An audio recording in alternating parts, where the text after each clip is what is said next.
ఢిల్లీకి పోయిండు రేవంత్ రెడ్డి గారు, ఆయన ప్రభుత్వం మొత్తం. ఒక ముఖ్యమంత్రి ఢిల్లీకి పోతే, ఒక నాయకుడు, దమ్మున నాయకుడు ఢిల్లీకి పోతే ఏం చెప్పాలా? బీసీ రిజర్వేషన్ల విషయంలో పోతున్నా, నేను తీసుకునే వస్తా అని చెప్పాలి. కేసీఆర్ ఎట్లా చెప్పిండు? నేను ఆంధ్రప్రదేశ్ నుంచి పోతున్న ఢిల్లీకి, తిరిగి తెలంగాణలోనే కాలు పెడతా అన్నాడా లేదా? తెచ్చిండా లేదా? గది దమ్మున నాయకుడు చేసే పని. మరి రేవంత్ రెడ్డి గారు ఏమన్నారు? నేను చేస్తా, ఇది చేస్తా, అది చేస్తా అని పోయిండు. ఇక ఆడ ఉపన్యాసాలు, వీళ్ళు ఒకరికి మించి ఒకరు మైకులు.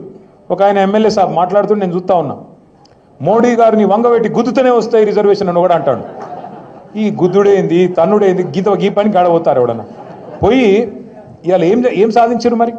బీసీలకు మీరే చెప్పారు కదా, కామారెడ్డిలో బీసీ డిక్లరేషన్ అని పెట్టి మీరే చెప్తిరి 42% రిజర్వేషన్ ఇస్తాం. ఏది ఓన్లీ ఎలక్షన్లలో కాదు, విద్యల, ఉద్యోగాలల్లా, ప్రభుత్వ కాంట్రాక్ట్లల్లా, రాజకీయంలో, 4 42% రిజర్వేషన్ ఇస్తాను నువ్వే చెప్పినావు. ఆ రోజు నువ్వు చెప్పలే కదా బీసీ డిక్లరేషన్లో? రాహుల్ గాంధీ ప్రధానమంత్రి అయితేనే ఇస్తా అని చెప్పినావు ఆ రోజు. ఆ రోజేమో అందరికీ మీరు ఓట్లు వేయండి బీసీలు అందరూ, నేను 42% రిజర్వేషన్ ఇస్తా అని చెప్తివి. అదొక్కటే మాత్రమే కాదు, ఇంకేం చెప్పిండు? బీసీ సబ్ ప్లాన్ తెస్తా, చట్టబద్ధత తెస్తా, ఒక్కొక్క రూపాయి ప్రభుత్వం ఖర్చు పెడితే అలా 42% బీసీలకు పోయేటట్టు చట్టబద్ధత తెస్తా అని చెప్పినావు. చేసినావా మరి? నీ చేతుల పని కదా అది. సరే, రిజర్వేషన్లు అంటే నీ చేతులు లేవనుకుందాం, ఢిల్లీలో చేతులు ఉన్నాయి అనుకుందాం ఒక్క నిమిషానికి. మరి నీ చేతిలో బీసీ సబ్ ప్లాన్ ఉన్నది, సంవత్సరానికి 20,000 కోట్ల బడ్జెట్ పెడతా అన్నాడు బీసీలకు. 2 బడ్జెట్లు అయిపోయినాయి, 2 కలిపి కూడా 20,000 కోట్లు పెట్టలే, ఖర్చు అయితే 10,000 కోట్లు కూడా పెట్టలే.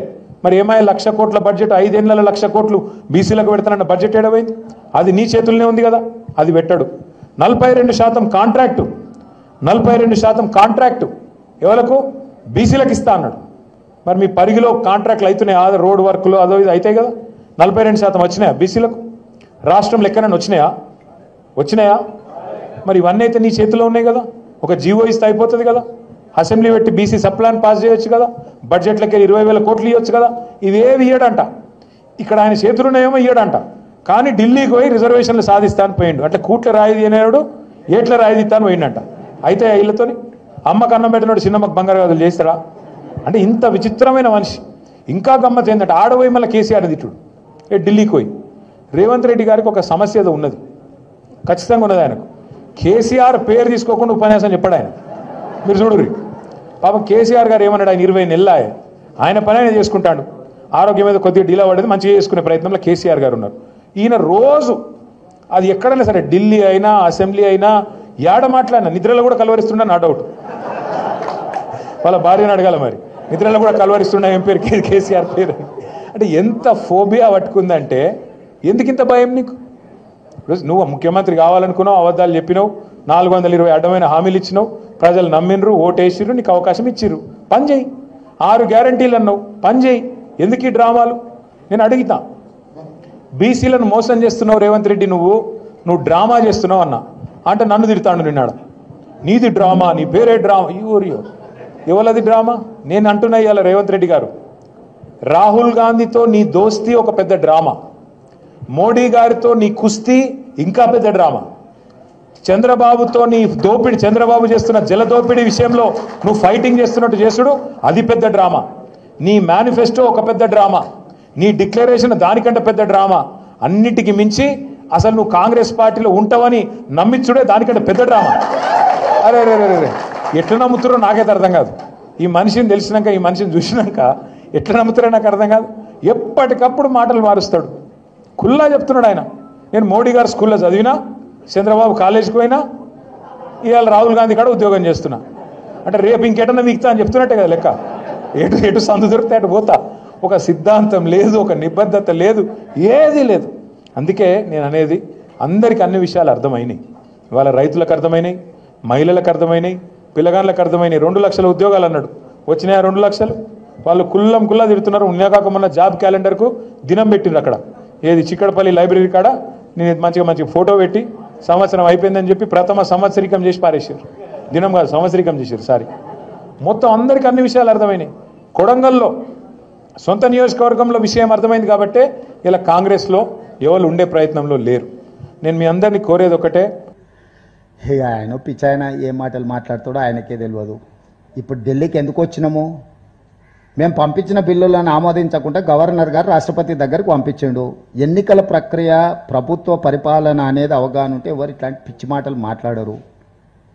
ఆయన పిచ్చితనము, అసంతృప్తి, కుటుంబ సమస్యలను ఎదుర్కోలేక వాటిని దృష్టి మరల్చడానికి ఇట్లాంటివి ఏవో మాట్లాడుతూ ఉంటారు. వాటి గురించి మేమంతా పట్టించుకోము, మీరంతా చింత చేయాల్సిన అవసరం లేదు. ధన్యవాదాలు. ఇక్కడికి రాకపోను మేము చేసిన ధర్నాను అవహేళన చేస్తారు. తాటి చెట్టు అట్లా పెరిగితే కాదు, ఆవగించంత అవగాహన కూడా ఉండాలి. చెట్టు లెక్క పెరిగితే ఏం ప్రయోజనం లేదు సమాజానికి. ఆవగించంత అయిన అవగాహన ఉండాలి. మమ్మల్ని బలహీనం చేసేటట్టు, మా చేతులు గట్టేసేటట్టు వ్యవహరిస్తుంది బీఆర్ఎస్ తప్ప బీసీలకు ఏమైనా మద్దతుగా నిలబడదామనే సోయే లేకుండా పోయింది. ఈ నేపథ్యంలో బీజేపీ, బీఆర్ఎస్ ఏ విధంగా అడ్డుకుంటుండ్రో, ఏ విధంగా బీసీ రిజర్వేషన్లను 50% మించకూడదు అని చట్టం చేయడం ద్వారా బీఆర్ఎస్, 42% బిల్లులను ఆమోదించకుండా బీజేపీ, వీళ్ళిద్దరూ బీసీ ద్రోహులుగా, బీసీ వ్యతిరేకులుగా తెలంగాణ సమాజం భావిస్తుంది. తాత్కాలికంగా మీరు విజయం సాధించినామని మీరు అనుకుంటుండొచ్చు, కానీ ఏ సమస్యను దీర్ఘకాలికంగా వాయిదా వేసినా అది మిమ్మల్నే బలి తీసుకుంటుంది. ఇప్పటికైనా తక్షణమే ఈ బిల్లులను, ఈ ఆర్డినెన్స్ను ఆమోదించాలి. నరేంద్ర మోడీ గారు సూచించాలి. మేము కూడా విజ్ఞప్తి చేస్తున్నాం, మీరు చెయ్యండి. మేమందరం కలిసి వచ్చి ఇక్కడికి వచ్చింది చిత్తశుద్ధితో 42% ఓబీసీ రిజర్వేషన్లు సాధించడానికి రోజు ఢిల్లీకి వచ్చినాము. 3 రోజులు ఇక్కడ ప్రయత్నం చేసినాము. కానీ కేంద్ర ప్రభుత్వం వైపు నుంచి ఏమాత్రం కూడా సహకారం అందడం లేదు. బీఆర్ఎస్ వాళ్ళు పరోక్షంగా నైతిక మద్దతు కూడా బీసీలకు ఇవ్వడం లేదు. వీళ్ళిద్దరు చేస్తున్న దుర్మార్గమైన చర్యల్ని తెలంగాణ సమాజం గమనిస్తుంది. ఖచ్చితంగా క్షేత్రస్థాయిలో వీళ్ళకు గుణపాఠం చెప్పే విధంగా, వీళ్ళు చేస్తున్న తప్పుడు నిర్ణయాలను ప్రశ్నించే విధంగా కాంగ్రెస్ భవిష్యత్ కార్యాచరణ తీసుకుంటుంది.